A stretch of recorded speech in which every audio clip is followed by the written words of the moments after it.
হারোয়ার বইমেলা অভিনব উদ্যোগ, কুপনে মিলেছে বই। নব প্রজন্মকে বইমুখী করতে হারোয়ার বইমেলা অভিনব উদ্যোগ। বর্তমান মোবাইল ইন্টারনেটের যুগে বই ছেড়ে মোবাইল স্ক্রিনে বুঁদ হয়ে বসে থাকে ছাত্রছাত্রী, শুধু করে 8 থেকে 80 সকল বয়সের মানুষ। ইন্টারনেটের যুগে ফেসবুক থেকে ইউটিউবে স্ক্রলিং করতে করতে কখন যে সময় পেরিয়ে যায় তা বুঝে উঠতে পারেন না অনেকেই, কিন্তু এর ফলে অজান্তেই যে বই পড়ার মতো একটি সভ্যতার বিনাশ হতে চলেছে তা অনেকের কাছে অধরা।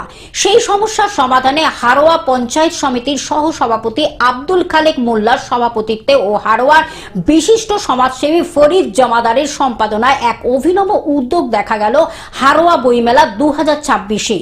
ছাত্রছাত্রী থেকে শুরু করে সকল শ্রেণীর মানুষের কাছে বইয়ের প্রতি আগ্রহ বাড়াতে অভিনব উদ্যোগ দেখা গেল বসিরহাটের সুন্দরবনের বিদ্যাধরী নদীর তীরে হারোয়া বইমেলার।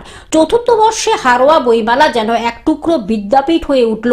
বইমেলা শুরু হওয়ার আগে উদ্যোক্তারা বাড়িতে বাড়িতে গিয়ে কুপন বিক্রি করা হয়েছে।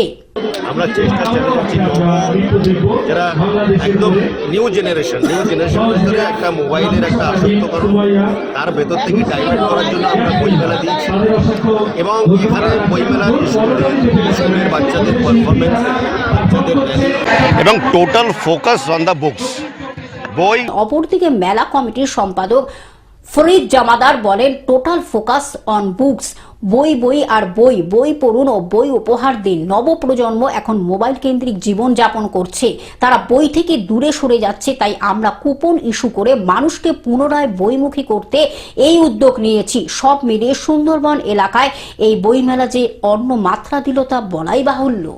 আমরা চতুর্থ বর্ষে হারোয়া প্রাণের বইমেলা তার শুভ সূচনা আজকে ইতিমধ্যে হয়ে গেল।